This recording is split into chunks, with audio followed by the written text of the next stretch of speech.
தீய சக்திகளை வெற்றி கொண்ட மந்திர கதை பயிற்று. நெடுநாட்கள் முன்பு மலைகளும் காட்டுகளும் சூழ்ந்த ஒரு சிறிய கிராமம் இருந்தது. அந்த கிராமத்தில் இருந்த எளிய மக்கள் தினமும் தங்கள் அன்றாட வேலைகளை செய்து அமைதியாக வாழ்ந்தனர். ஆனால் அந்த கிராமத்தின் மர்மமான காடு ஒருவருக்கும் செல்வதை தடை செய்தது. அந்த காடு தீய சக்திகளால் நிரம்பியதாக கூறப்பட்டது. மர்மமான காடு குறித்து கேள்விப்பட்ட பரவிழி என்ற பெண்மணி மிகவும் துணிவும் அறிவும் கொண்டவள். அவளுடைய தந்தை கிராமத்தின் மூத்தவர் மாலன். அவருக்கு தெரிந்த சாமர்த்தியமான பிள்ளை பரவிழி.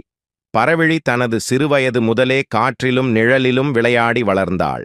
ஒரு நாள் பரவிழி தனது நண்பர் வீரியன் மற்றும் அவரது தங்கை அன்னையின் உதவியுடன் அந்த மர்மக்காடுக்குள் செல்லத் துணிந்தாள்.